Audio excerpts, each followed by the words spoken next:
Dans l'histoire de l'humanité, peu de noms évoquent aussi bien les comportements psychopathiques que celui de Caligula.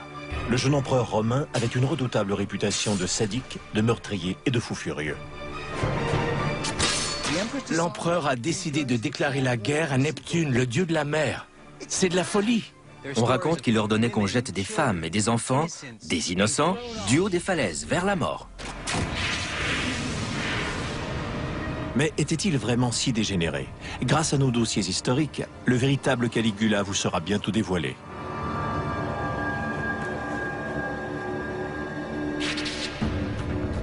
Des chercheurs examineront sa vie turbulente en s'appuyant sur la science.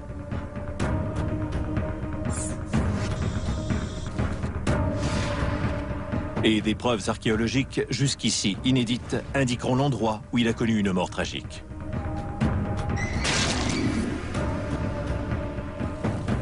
Enfin, un psychiatre judiciaire analysera sa personnalité afin de démontrer s'il était fou allié ou tout simplement sadique, et d'établir son rang au panthéon des tordus de l'histoire.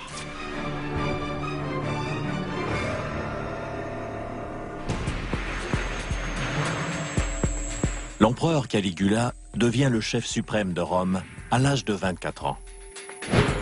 Mais il restera à peine 4 ans au pouvoir avant d'être assassiné.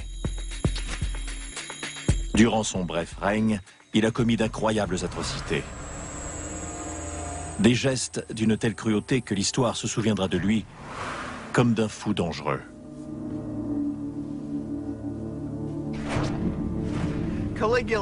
D'un point de vue psychiatrique, Caligula avait de graves problèmes.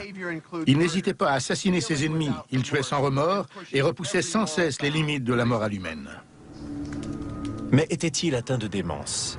Pour mieux comprendre Caligula, le psychiatre David Malet va étudier son comportement et établir son indice psychopathique, afin de le comparer aux autres tyrans de l'histoire, dont Gengis Khan, Jules César, et les acolytes d'Hitler, Heinrich Himmler et Hermann Göring. Ce qu'on raconte de Caligula est horrifiant. Il présidait des fêtes splendides, mais faisait décapiter des criminels entre deux plats. Et tandis que ses invités angoissés buvaient son vin, il violait leurs femmes. Des Romains de haut rang étaient fouettés, puis exécutés publiquement en guise d'avertissement. Caligula a même massacré des membres de sa propre famille. Ces histoires d'horreur sont si extrêmes qu'elles dépassent l'entendement. Mais ce dossier historique est-il digne de foi? Nos informations sur le règne de Caligula proviennent de deux sources. Les écrits de Philon d'Alexandrie, un de ses contemporains, et ceux de l'historien Suétone. C'est Suétone qui a raconté en détail les événements atroces et choquants qui ont marqué le règne de terreur de Caligula. Mais Suétone a rédigé ses comptes rendus avec 70 ans de recul. C'est comme si aujourd'hui, un historien racontait la Première Guerre mondiale en disposant d'un nombre très limité de preuves. Notre étude commence dès l'enfance de Caligula.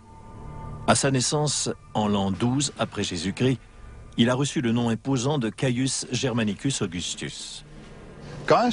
Caius était le fils de Germanicus, l'enfant chéri de l'armée impériale, un héros militaire qu'on a même comparé à Alexandre le Grand. En fait, Caius a été élevé dans les casernes. Le jeune Caius passe ses premières années dans des endroits comme ce fort romain. Il paradait au milieu du camp dans le petit uniforme militaire que sa mère lui avait confectionné. Les soldats l'adoraient. Il l'avait même surnommé Caligula, ou Petite Botte, à cause de ses minuscules sandales militaires. Et quand le petit Caligula claque des doigts, les vétérans les plus endurcis accourent vers lui. Imaginez le résultat. Son père était un héros, il était adulé depuis sa naissance et personne ne lui faisait le moindre reproche. Voilà l'incubateur. L'étude de cas de David Malet explore son impact sur un jeune garçon. L'enfance de Caligula a eu une influence déterminante sur sa personnalité. Son monde était à l'envers de la normalité. Au lieu de profiter de l'enseignement des adultes, il était traité avec un respect exagéré par des gens qui ne le tenaient responsable de rien et qui ne lui inculquaient aucun principe moral. Caligula n'était pas un enfant, c'était le petit général. Ce n'est pas de bon augure. Et la situation ne tardera pas à empirer. À l'époque, l'Empire romain est gouverné par Tibère, un vieillard cruel et dépravé. Songez à un Staline de l'Antiquité, avec sa police secrète, qui établissait des dossiers contre quiconque présentait une menace, réelle ou imaginaire. Et le plus gros dossier est celui de Germanicus, le père de Caligula. Il ne faut pas oublier que Germanicus était un héros de guerre et par le fait même très populaire auprès des Romains. Il était également l'héritier du trône impérial. Tibère n'était qu'un vieil homme impopulaire et paranoïaque. Il se méfiait donc énormément de Germanicus. Caligula est âgé d'à peine 7 ans lorsque Germanicus meurt des suites d'une brève maladie. On peut parler de circonstances suspectes.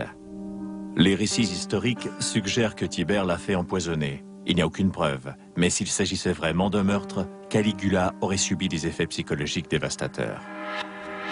La science médico-légale peut maintenant répondre à une question cruciale. Germanicus a-t-il été victime d'un meurtre? En consultant les archives historiques, le toxicologue Timothy Erickson a découvert 2 indices importants. Un simulateur de patient robotisé l'aidera à illustrer son analyse. Certaines archives mentionnent l'apparition de taches sur la peau de Germanicus. Ces taches sont décrites en grand détail. D'autres signalent qu'une écume lui blanchissait les lèvres juste avant sa mort. Aujourd'hui, nous associons de tels symptômes à l'empoisonnement à l'arsenic. Mais dans l'Antiquité, l'empoisonnement à l'arsenic ressemble fort à une maladie courante et mortelle. Le symptôme classique de la mort par l'arsenic est une diarrhée de type Audry. Cette diarrhée est très abondante et elle ressemble à du riz mêlé d'eau. La plupart des médecins de l'époque auraient diagnostiqué le choléra et personne n'aurait songé à un empoisonnement. L'empoisonnement déguisé en choléra. L'explication est plausible. D'abord, la victime fait un arrêt cardiaque. Puis, tous ses organes flanchent et elle meurt.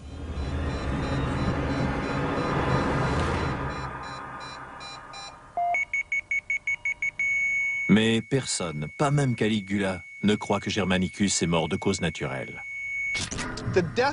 La mort de Germanicus a eu des répercussions considérables sur le jeune Caligula. Il a vu son père, un grand chef militaire, mourir. Il ne serait pas surprenant qu'il ait formé une vision fataliste et même nihiliste du monde. Mon père était un grand homme, il est mort jeune, et je subirai probablement le même sort.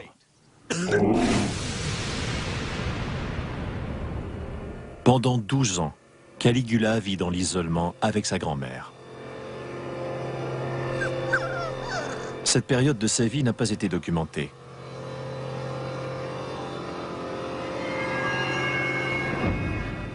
Mais les événements subséquents relèguent la mort de son père au second plan.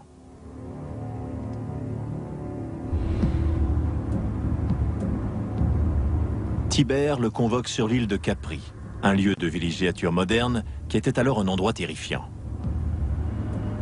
Je dois attraper le traversier pour me rendre sur l'île de Capri. Je vais explorer son impact sur la vie de Caligula.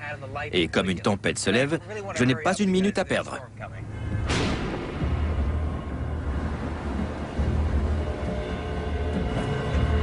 Capri est niché dans la Méditerranée à environ 209 km au sud de Rome, ce qui limite la possibilité d'une attaque contre l'empereur.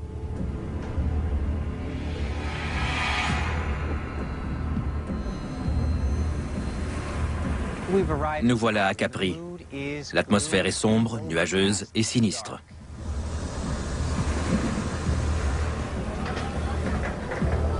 Tout comme les refuges des ennemis de James Bond, l'antre de Tibère se dresse sur le plus haut et le plus inaccessible sommet de Capri.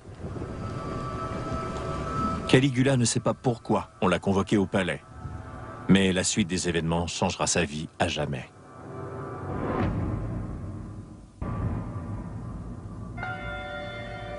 À l'âge de 19 ans, Caligula arrive dans le terrifiant refuge insulaire de l'empereur Tibère.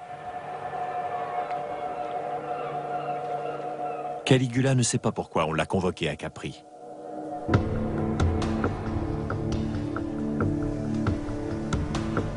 Voici le chemin que le jeune homme a dû emprunter pour grimper jusqu'au palais. Il était sans doute anxieux. Pourquoi? L'empereur Tibère gouvernait une bonne partie du monde connu. Et il assassinait sans vergogne tous ceux qu'il percevait comme une menace. Il avait déjà tué le père et les deux frères de Caligula. En me mettant dans la peau de Caligula, je ressens une certaine trépidation, de la peur et de l'incertitude. Mes proches ont été tués par Tibère. Aujourd'hui, est-ce mon tour?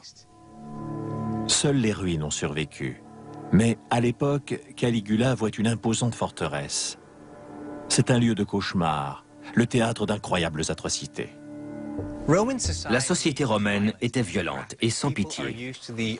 Les gens fréquentaient des arènes où ils voyaient des criminels mourir brutalement. À Capri, Tibère n'est pas sous l'œil de ses sujets. Il peut y faire tout ce qu'il veut. Les agissements de cette espèce de Howard Hughes de l'Antiquité sont légendaires, fantastiques. Tibère était devenu un vieillard dépravé, ignoble, malade et pervers. Et Caligula était piégé sur une île avec lui. Il ne pouvait pas fuir. Seul l'empereur décidait qui venait à Capri et qui en sortait. Caligula va apprendre la dépravation des mains d'un maître. Caligula devra accepter tout ce qui se passera dans le palais impérial. Comme les ennemis de James Bond, Tibère préfère voir les gens mourir avec une certaine originalité. Cet endroit est connu sous le nom de Saut de Tibère.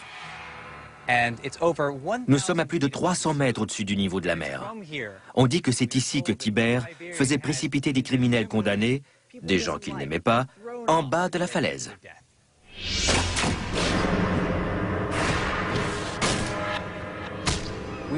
On dit aussi que des embarcations étaient postées pour accueillir les survivants. Si l'un des condamnés sortait la tête de l'eau, encore vivant, on la lui fracassait avec une rame. Mais le sceau de Tibère n'est pas réservé qu'aux criminels. On raconte que des femmes et des enfants, des innocents, ont été précipités du haut des falaises pour l'amusement de Tibère.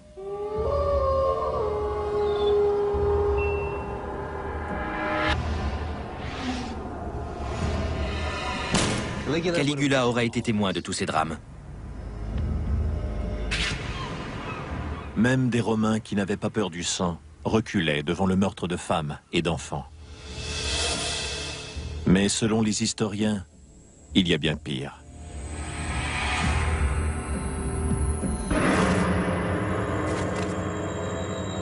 Des orgies, des viols, des actes de pédophilie et de torture. Toute une panoplie de comportements odieux. L'histoire nous raconte que Caligula s'est abandonné, qu'il a participé à toutes sortes d'actes épouvantables et sexuellement pervers. Capri a eu un effet accablant sur le jeune Caligula. Il a appris que la vie ne valait rien du tout. Il a appris que son seul objectif était la poursuite du pur plaisir. Et il a appris à rechercher ce plaisir dans la violence. Caligula plonge littéralement dans cet état mental pervers. Il finit par s'identifier à Tibère. Il voulait être comme Tibère.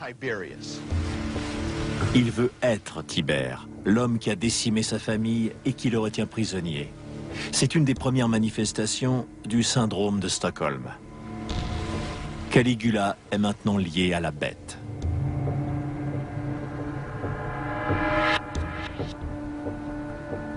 À présent, il veut ce que Tibère possède, le pouvoir absolu. Caligula a appris à reconnaître le pouvoir absolu.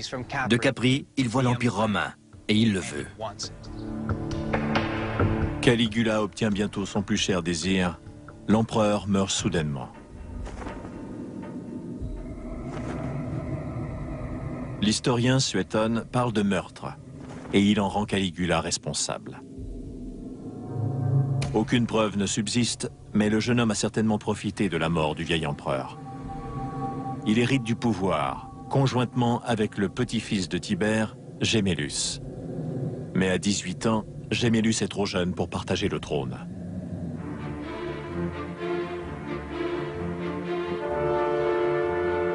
En l'an 37 après Jésus-Christ, Caligula a 24 ans et il est le maître du monde. Tibère est mort et Caligula est le nouvel empereur. Il retourne à Rome par cette route, la Via Appia. En cours de route, il est accueilli par une foule de gens excités et débordant de joie, prêts à accueillir une nouvelle ère, un nouveau souverain. D'emblée, il se distance de Tibère, son prédécesseur. Caligula s'est rendu au forum où il a publiquement brûlé les dossiers secrets que Tibère avait compilés sur les citoyens romains. Le moment était solennel. C'est comme si on avait brûlé les dossiers du KGB devant le peuple russe. Son geste signale un nouveau départ et ses sujets sont en liesse. Mais ils ignorent cependant que Caligula a gardé des copies de tous ces dossiers.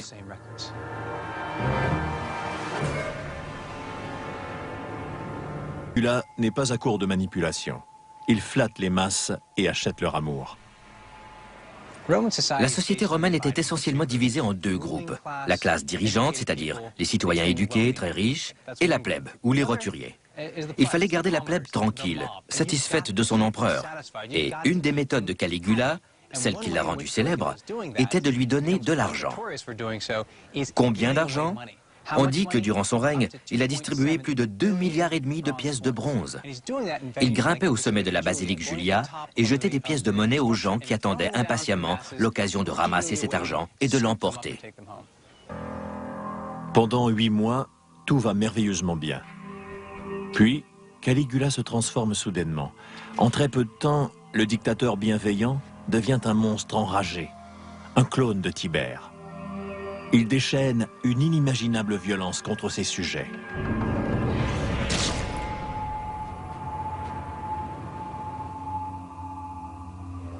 En tant qu'empereur, Caligula organisait des banquets exquis, très sophistiqués.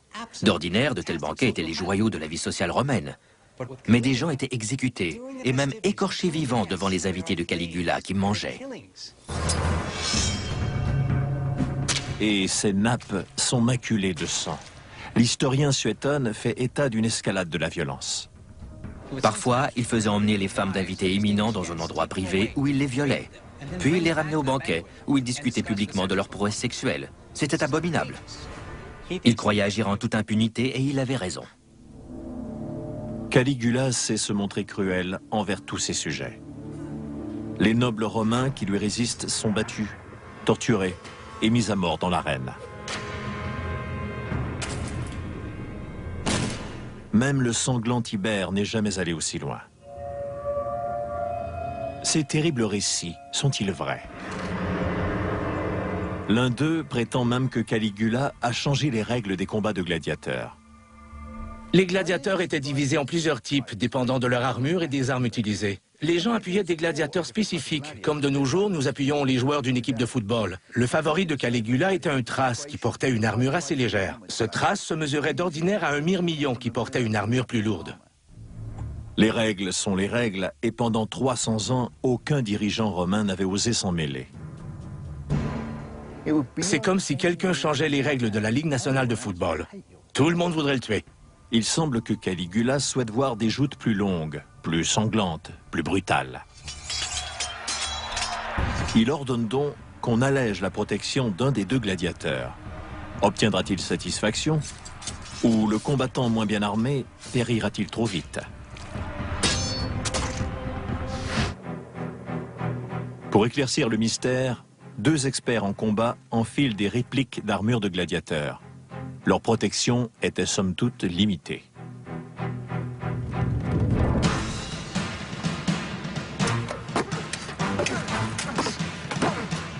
L'adjoint médical Fred Galvin est chargé d'évaluer les blessures des combattants. Nous allons retirer le brassard de ce gladiateur pour exposer son biceps, son triceps, les muscles de son avant-bras et son poignet.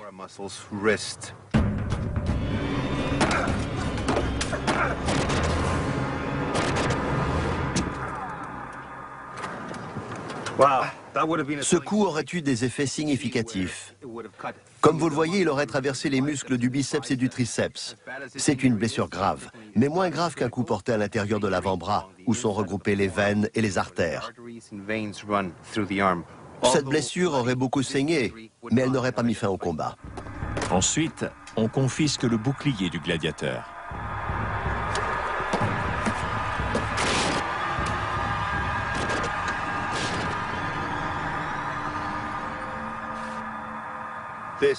Il s'agit d'une entaille superficielle à l'abdomen.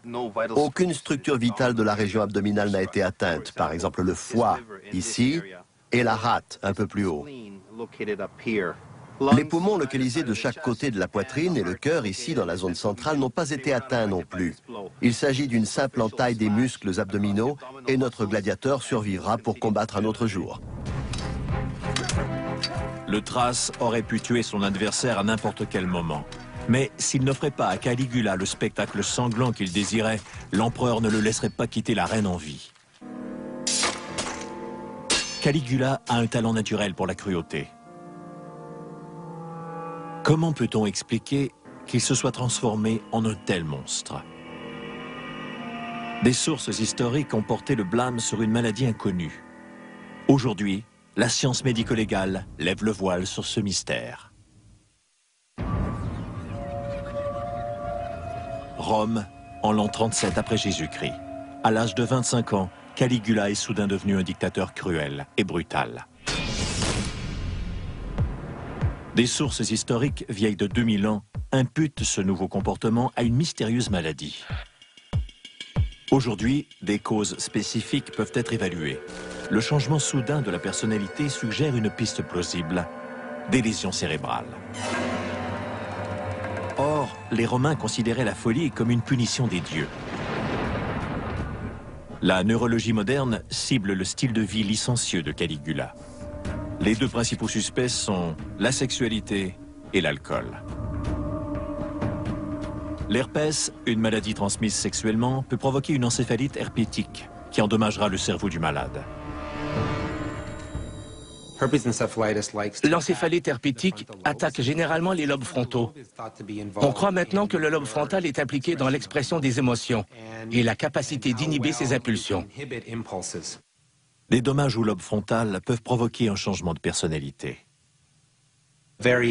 On parle de comportements émotionnels très extrêmes, de périodes de grande exaltation, suivies de périodes de profonde tristesse. On parle aussi de comportements inappropriés, sexuellement inappropriés, et d'agressivité et de violence envers les autres.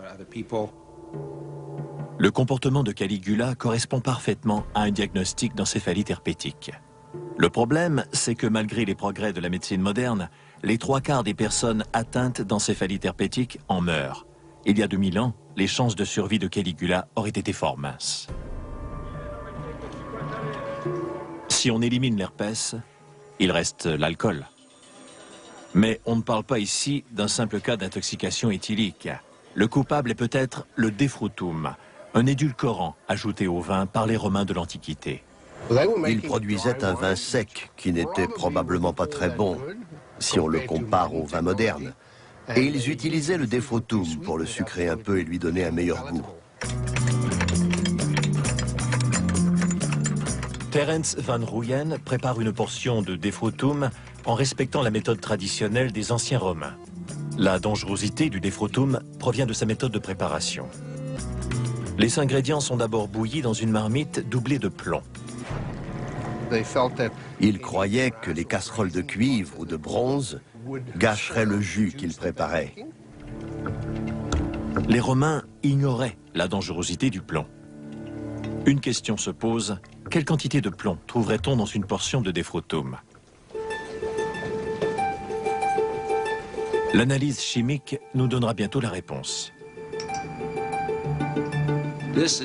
C'est une expérience fascinante. À ma connaissance, personne n'a jamais produit cet extrait pour ensuite vérifier la présence du plomb dans l'échantillon. À l'époque, ils aimaient la saveur du plomb. C'était leur coulis de framboise à eux. L'échantillon est analysé dans un spectromètre de masse, puis les niveaux de plomb sont comparés à ceux d'un vin moderne. Aujourd'hui, choisissez n'importe quelle bouteille sur l'étagère du marchand et elle contiendra moins de 200 ppb ou parties par milliard. C'est ce qui est permis. Si elle contient moins de 200 ppb, on peut la vendre. Voyons maintenant le Defrutum. 29 parties par milliard. C'est énorme. L'échantillon est bourré de plomb. Il aurait un effet très significatif. Le Defrutum contient donc bien assez de plomb pour causer une intoxication chronique par le plomb. Dès que le patient est vraiment intoxiqué ou empoisonné au plomb, on observe une détérioration de la personnalité, du délire, de la confusion. L'intoxication au plomb pourrait-elle être responsable des troubles de personnalité et des comportements radicaux de Caligula? À mon avis, oui. Mais Caligula est loin d'être le seul Romain qui consomme beaucoup de vin. Ils auraient dû eux aussi devenir intoxiqués. Un compte-rendu historique suggère une explication plausible. Philon d'Alexandrie a écrit qu'après son accession au trône, la consommation de vin du nouvel empereur est devenue excessive, même en tenant compte des normes romaines de l'époque, peu rigoureuses. Le plomb qu'il ingère ajoute une nouvelle dimension à une personnalité déjà passablement troublée. Caligula est souffrant et ses sujets envahissent les rues pour démontrer leur adoration envers le jeune empereur alité. C'était une bien mauvaise idée. Durant la maladie de Caligula, bien des gens avaient fait des vœux pour accélérer sa guérison. L'un d'eux, un plébéien du nom de Publius Afranius Potitus, avait offert sa vie en échange de la sienne. À peine remis, Caligula a pris sa promesse au sérieux. Il a déguisé l'homme en animal sacrificiel, l'a couvert de guirlandes de laurier et l'a précipité du haut des murs de la ville. La transformation de Caligula est complète. À présent, il veut se débarrasser de son co-empereur Gemellus et il ne reculera devant rien pour arriver à ses fins.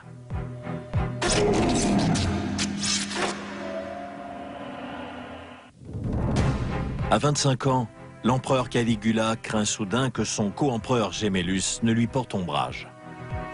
Durant sa maladie, Caligula a compris que Gemellus était à deux doigts d'occuper le trône impérial. Même si Caligula était le favori de Tibère, Gemellus possédait la moitié du pouvoir. Il devait être éliminé. Caligula accuse Gemellus de trahison. Dans la Rome antique, cette faute était punissable de mort.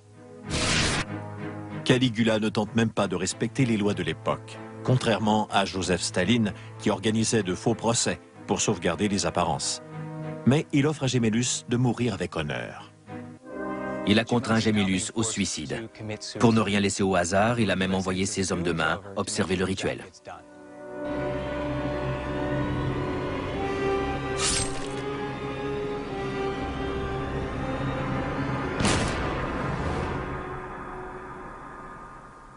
À quel genre d'homme avons-nous affaire? Le psychiatre David Malet diagnostique un beau cas de narcissisme. Il se voyait comme un être extraordinairement omnipotent. Le danger d'une personnalité narcissique, c'est son incapacité à traiter les autres avec la moindre empathie. D'une certaine façon, Caligula était la vedette de son propre film d'horreur sanglant.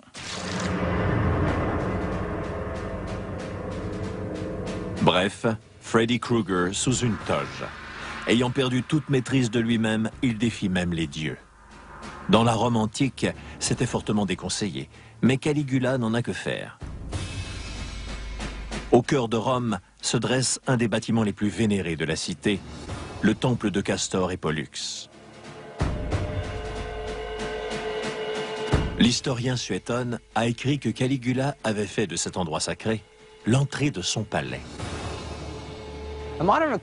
C'est un peu comme si, aujourd'hui, quelqu'un faisait bâtir une grande villa juste à côté du Vatican, qu'il perçait un trou dans la façade et qu'il l'utilisait comme hall d'entrée. C'était un geste parfaitement insensé. C'est un tel outrage qu'aucun historien ultérieur n'y ajoute foi. Mais en 2003, Darius Aria et son équipe ont enfin dévoilé la vérité. Les fouilles qu'ils avaient entreprises ont été remblayées, mais ils y ont fait des découvertes étonnantes. Ici, nous avons trouvé des structures de l'ère de Caligula, qui appartenaient très certainement à son palais. De ce côté, nos excavations ont révélé des fondations massives qui s'étendaient dans cette direction jusqu'à l'arrière du temple de Castor et Pollux. Nous avons donc des fondations massives qui partent de l'endroit où les Claudiens avaient l'habitude d'ériger leur palais. Nous savons que Caligula était impliqué et nous savons que ces fondations s'étendaient sur une distance importante pour s'arrêter contre la façade arrière du temple de Castor et Pollux, selon nos sources. Cette découverte suggère que la légende que tous refusent de croire depuis 2000 ans est véridique.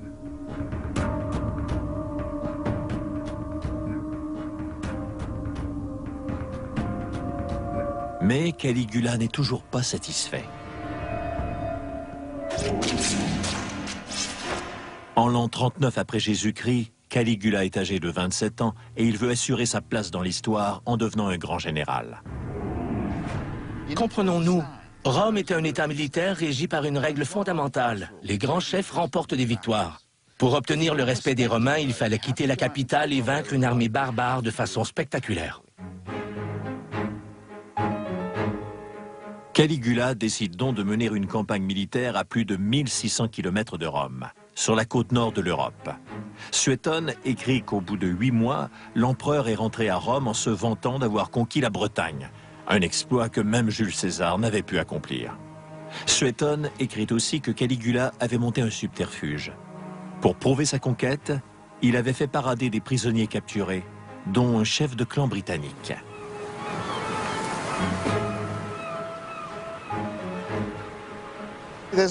On soupçonnait les soi-disant prisonniers de guerre de faire partie du contingent d'esclaves de Caligula, déguisés en barbares britanniques. Quant au chef de clan, c'était sûrement un renégat qui s'était mis sous la protection de l'empereur. Mais selon Suétone, Caligula n'était pas à court de divagations. Imaginez un légionnaire armé de pied en cap, prêt à embarquer pour envahir la Bretagne et qui reçoit soudain ses ordres. Envahir la plage pour y ramasser des coquillages. Parce qu'au lieu d'envahir la Bretagne, l'empereur a décidé de déclarer la guerre à Neptune, le dieu de la mer. Vérifier l'histoire des coquillages prouverait la folie de Caligula. À l'époque, personne, pas même un empereur romain, n'osait défier les dieux. Mais est-ce vrai?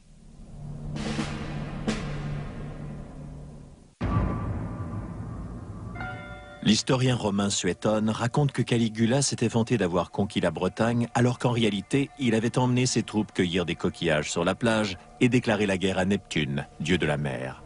Mais Suétone a rédigé ses comptes rendus plus de 70 ans après le règne de Caligula. Et le nouveau régime, son employeur, avait tout intérêt à discréditer les exploits militaires d'un prédécesseur. Alors, que s'est-il vraiment passé?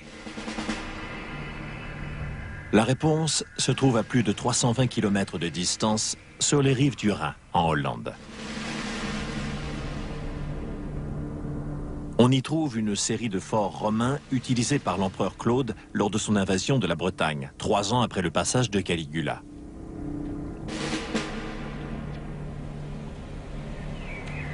Plus récemment, les recherches d'une équipe archéologique néerlandaise ont fait la lumière sur l'origine de ces forts.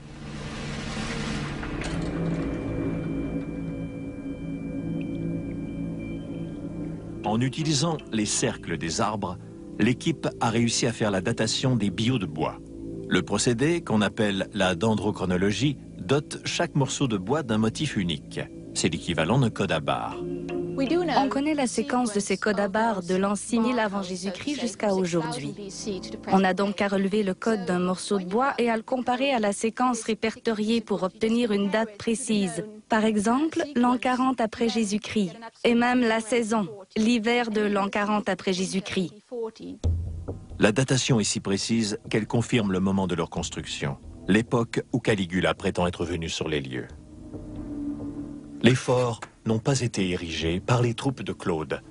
Sur le site, l'équipe archéologique découvre une autre preuve des ambitions de Caligula. De l'argent. Beaucoup d'argent. En excavant ce fort, nous avons trouvé environ 700 pièces de monnaie. Plus de la moitié d'entre elles avaient été frappées durant le règne de Caligula. Voici une pièce mise en circulation durant son règne. Elle est frappée à son effigie. Nous avons trouvé 80 ou 100 pièces identiques à Alphen, ce qui est très inhabituel. Cela prouve qu'à cette période de son règne, les Romains ont eu besoin d'une forte somme d'argent dans la région. Caligula a donc fait construire une chaîne de forts ici même, et il y conservait beaucoup d'argent liquide. La chercheuse Fleur Kemmers ne doute aucunement de ses intentions. À l'époque de Caligula, ils ont construit ces forts pour contrôler les lignes de ravitaillement et conserver des entrepôts où ils pourraient garder les fournitures nécessaires à l'invasion. Le Rhin constitue la voie de transport parfaite depuis la Méditerranée. En fait, il a sa source dans les Alpes, mais on pouvait partir de la Méditerranée, utiliser le Rhône, puis acheminer les troupes et les fournitures par le Rhin jusqu'aux côtes de la mer du Nord, et de là envahir la Bretagne. On ignore pourquoi Caligula n'a pas mené son invasion à terme. Mais 3 ans plus tard, Claude a conquis la Bretagne en utilisant la chaîne de forts de son neveu. La stratégie de Caligula était donc solide. Ces données prouvent que Caligula s'est bien préparé à envahir la Bretagne. Elles nous contraignent à réévaluer son règne. On le présente toujours comme un fou et on jette le doute sur sa soi-disant invasion. Mais des événements importants se sont produits à cette époque et ils n'étaient pas tous désastreux. Des choses concrètes, des choses importantes ont été réalisées. On ne parle pas uniquement du règne d'un jeune fou. Caligula n'était donc pas fou. Il n'était pas psychotique.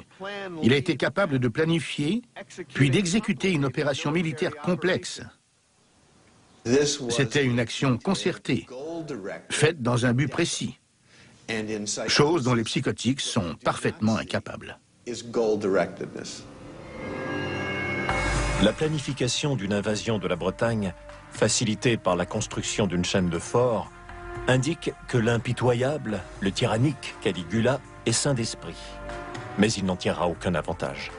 Car en quelques années de règne, il s'est fait de nombreux ennemis. Caligula a 29 ans, il gouverne l'Empire romain depuis moins de 4 ans, et il a perdu le contrôle. Ses passe-temps sont d'une violence meurtrière.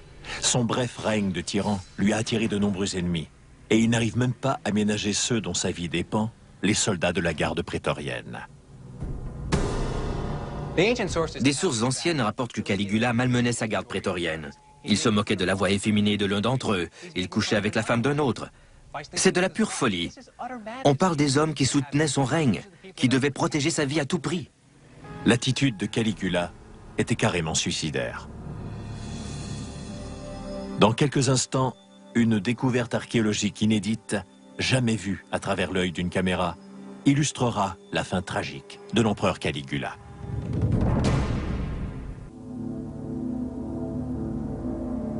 En l'an 40 après Jésus-Christ, par une froide matinée de janvier, Caligula assiste au jeu du Palatin à Rome. Des foules excitées remplissent le théâtre et les rues avoisinantes. L'atmosphère est tendue.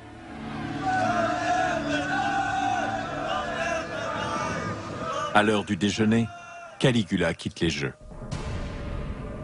Il emprunte un passage souterrain, un cryptoportique, et se dirige vers le palais impérial. Il n'y arrivera pas vivant. Ces passages souterrains ou cryptoportiques couraient sous les différentes zones du palais, comme un labyrinthe. C'est une découverte récente, faite il y a très peu de temps. Pendant plus de 2000 ans, le monde a perdu la trace de ces passages. Des archéologues les ont découverts en 2006.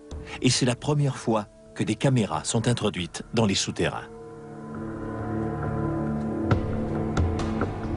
Les premiers passages ont été creusés après le règne de Caligula. Mais, en fouillant plus profondément, les archéologues ont fait une découverte stupéfiante. Voici un des sites majeurs d'excavation. On y a fait une découverte importante.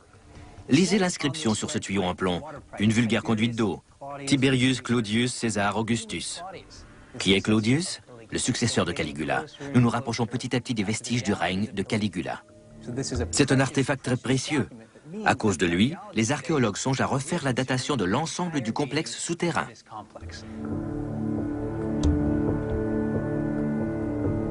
2 ans plus tard, des fouilles encore plus poussées donnent des résultats.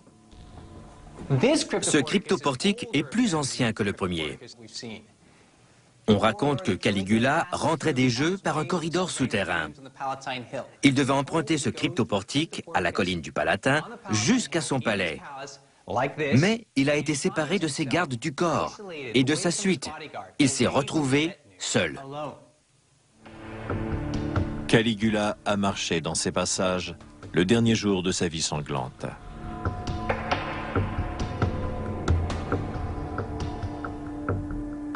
Dans l'ombre, 2 gardes du corps l'attendent. Cassius Caera, le soldat dont il s'est impitoyablement moqué, et Sabinus, celui dont il a violé la femme. À ce moment-là, les conspirateurs frappent. Cassius Caera et Sabinus bondissent et tuent l'empereur. Caligula s'écroule et meurt baignant dans son sang. Caligula aura régné 3 ans, 8 mois et 10 jours. Il a à peine 29 ans. En cette courte période de temps, il a transformé l'amour des Romains en haine et en répulsion. Par-dessus tout, il aimait la violence. Il s'amusait en regardant le massacre de femmes et d'enfants innocents. Il aimait les combats de gladiateurs et il a fait en sorte qu'ils deviennent encore plus sanglants. Il violait et assassinait sans remords. Mais le comportement de cet ancêtre irascible lui vaudra-t-il une place de choix sur l'échelle des tordus de l'histoire? Même si Caligula a parfois tué pour satisfaire sa soif de pouvoir, il assassinait généralement par ennui, pour se distraire.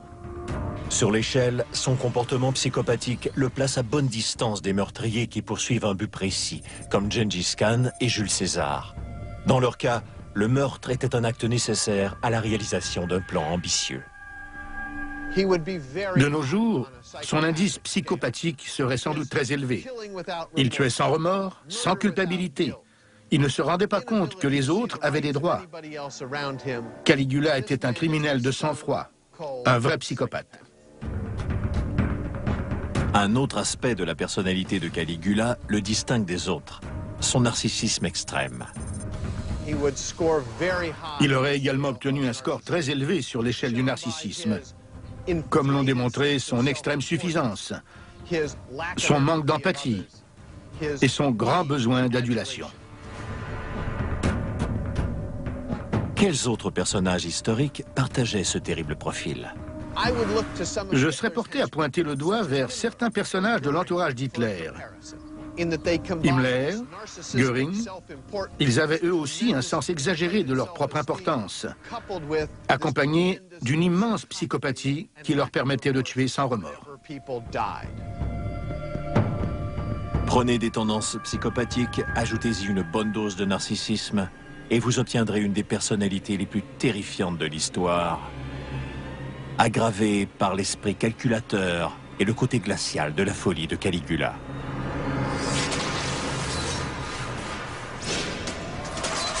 Même s'il n'a pas régné longtemps, Caligula ne sera jamais oublié. Tibère dissimulait sa dépravation derrière les murs d'une forteresse. Caligula montrait la sienne au grand jour. Tout Rome le craignait, même après sa mort.